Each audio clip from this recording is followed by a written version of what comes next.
Jason Moss. I'm the Peer Support Coordinator here at BCS, and this is Mental Health Mondays. I'm sitting with... I am Kierrah, and I'm an R&B singer on the island. I'm also an entrepreneur and a vocal performance coach at Holland College. Thank you so much for being here. So what is a mental health problem? Let's get into it. How would you define having a mental health problem? I would define having a mental health problem as having an issue with coping, because I think I think that mental health illness, having an illness, it's various levels.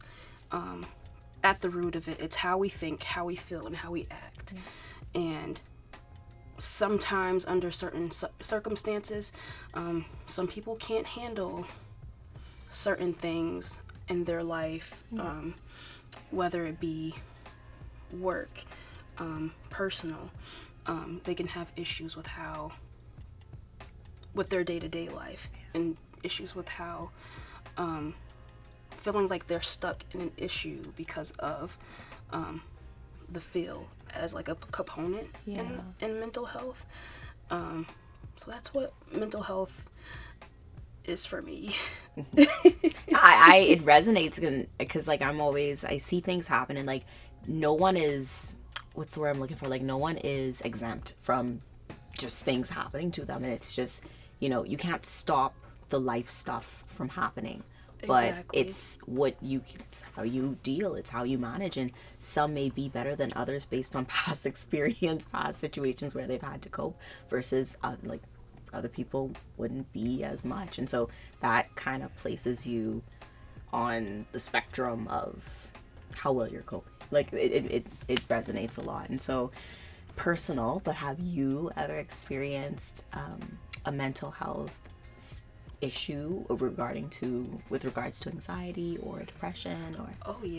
Or Of course. I actually do have like a disorder. It's called trichotillomania, and it's basically just an anxiety disorder where I get stressed and I pull my hair.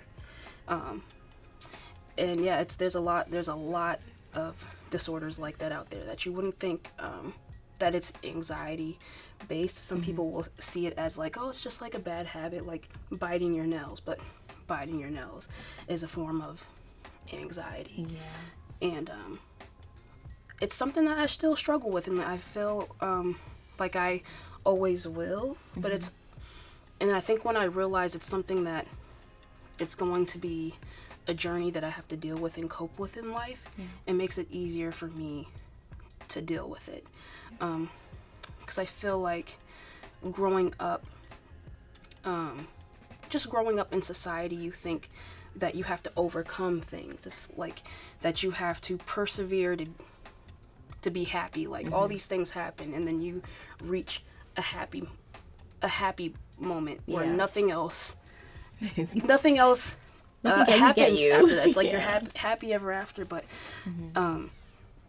life isn't about that. Life is it's a roller coaster, and we're gonna have happy moments at different peaks. And I think once I realized that and did my own work, and the work that I'm still currently working on with my mental health issues, learning that it's a roller coaster, an ebb and flow, it makes it easier for me to deal with my anxiety disorder. Thank you for sharing that. Of course, like it's a good thing to talk about, because, and especially in our community too, because hair is our everything, and I felt immense shame, like with not being able to do certain styles because I got a bald spot, because I keep pulling at certain areas because I'm anxious. So thank you for giving me the platform to talk about it. And so, I mean, my next question for that is not solutions, because solutions isn't the appropriate word, but how do you cope? Right. So I cope by giving myself an appropriate hair routine. When I do have an episode, I guess, where I start to break out and pull. I have these essential oils that I'll use to put together to put in my hair for growth. I'll take like a stress ball, give something else to occupy my hands. I used to be a frequent like nail biter, but that stopped, thank God. Yeah, because like redirecting to another anxious thing's not good. So I've learned that when I get caught up in my thoughts, my hands start to do whatever and go wherever to pull here, whether it's here or here. And to break the incessant like inner dialogue, those inner thoughts, I get myself up and I go outside, get ready for a walk. No matter if it's like rainy or if it's nice and sunny out, that's great. But just to break that internal dialogue that makes me anxious and makes me resort to pulling my hair or getting depressed, because that anxiety can lead to depression. Yeah. Spoken like a true pro, I will say. Like, thank you. She's on top of it. I'm trying. I love that, and I feel like those who have the opportunity to listen to this, I mean, you just gave a whole spiel of different things that you can do to kind of, with the main goal of, you know, changing your thoughts, just getting yourself on a different track and to keep going, because again, it's not at the top of a hill, like it's a roller coaster. It's like you have to be able to pinpoint, okay, what's my habits, what do I do, and I've learned that it's like I will sit around all day. I would not eat the right foods. So it's just like you have to sit down and really pinpoint those moments where the anxiousness, where the depression, where it comes from. How do you stop yourself in that moment? So yeah, I say if you can't afford to get a therapist, because not all of us have those tools to, use a journal. You just need a pen and paper, write it down. When you have like so many thoughts in your head that are going on at once, it makes it so much clearer for you to see something in front of you and to remember. Like my home is covered in Post-it notes. So whenever I am feeling down, I have things on my mirror that are just like, you are beautiful inside and out. You are talented. You matter. Just things like that. Just need to be reminded. That's all. Just to be reminded when you don't have the availability, especially living away from family, when you don't have the availability to contact loved ones or friends. Just having that reminder for yourself, and then making that connection with somebody who's close to you, who can help you in that regard. I think it makes a whole of a lot of difference. It does. Yeah. Thank you for giving those little tips right there. And so, I mean, the obvious question, as an artist, I mean, who doesn't know Kierrah? Oh, man. Oh, come on. How would you say your mental health journey has influenced your artistry? Oh my gosh, it influences everything. I feel like it was truly my first outlet in being able to express my anxiety, my especially my depression, like with the lows that I have in life, and to turn it into something beautiful. It's something very beautiful and therapeutic about being able to write about an experience.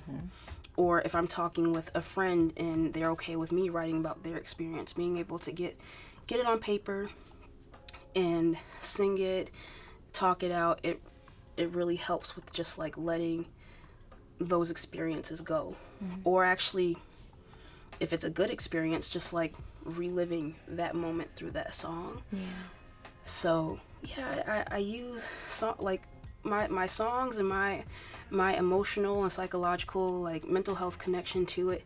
It's really, really deep. I've used it as it is my, I don't know how I would make it in life without oh music. My goodness. But yeah, that's what it is for me. Yeah. Well, it resonates. It makes a whole lot of sense. So you have some people that cope with music by listening to it, and then you have others that cope by making it. Yeah. You being one of them. We're on our closing question, so really spend time on this, and then yeah. But I am team journal. Like I will say, I was supposed to say like the way, the truth, and the light is journals. Like I just finished my first book. Well, closer to end of last year, I started my new book. I like finished one for realsies. Oh my god. And it was like, and like I like to look back now to the date Right. of when I was doing something, and I'd be like, oh my gosh, I was in such a different place. Like if only you knew how that ended. Like Right. yeah, it's like a book. It's like a little story. Exactly. No, that it really does. It really does help. So, yeah, I think what advice I would give to people who are struggling, yeah, journal number one. If you can afford a therapist, do it. I use BetterHelp. Yeah. I don't. Is that an app? Yeah, that's an app. It's Okay, it's tell me about and that. so it's an app that you can use to connect with a therapist who you are comfortable with. Yeah. So I know for me, I've tried to use resources here on the island, but they're very scarce. Yeah. So I did what was right for me, and I accessed some help through BetterHelp just to have somebody to discuss what I'm going through who doesn't know me, because they give you such a perspective. A professional who doesn't know you gives you a perspective that is different and doesn't influence you as much as people who you know and hold close and near and dear to your heart. Yeah. Look at BetterHelp, because they have like if you don't have the funds all the way, they will accommodate to your needs. So I would do that. 3, write down those points. Figure out what your triggers are. Like with me, with dealing with the trichotillomania, I had to sit down and think about, okay, so when I'm feeling like, what happens? What makes me resort to doing this? What makes me resort to being in this low? Figure that out. Write it down in your journal, and I promise you, moving forward, you would feel so much better about life. Yeah. Because we're gonna, life is a journey, and we're gonna be, until we get to the end, like we're gonna be dealing with everything that it encompasses. So learn your coping mechanisms. That's what I got. Well said. Like I learn more about yourself. So sit down with yourself and get to know what works versus what doesn't, and what makes you tick in that way. Yeah, you have to try. It's like some people just need to like listen to some music, which is what I do. Like if I'm feeling depressed, I just and sometimes I forget that music makes me happy, and I'll just like turn my speaker on, connect it to my phone to it, and turn some music on, and just like dance in the kitchen and have me a good time by myself. Talking to family, talking to friends, especially when you feel isolated, can take you out of that. So don't isolate yourself, because your thoughts can do that. With when you're in a depressed state, you can like really close yourself and everybody else out from your life. So take that step to reach out to a friend just to talk. Go for a walk, go to the gym, figure out something that you can do, figure out things that you can do for yourself, and figure out who your community is. Because when you figure out who your community is, then that just takes life to a whole another level, because it's great to be self-sufficient and independent for yourself in these situations, but it's also good to know who your tribe is. And who will really be there for you when you're going through life situations that aren't at your highest. They're not your peak. Thank you for that. Welcome. And thank you for being here, sitting down, opening up, keeping it real with us. course. I this has been another episode of Mental Health Mondays. Thank you so much for watching.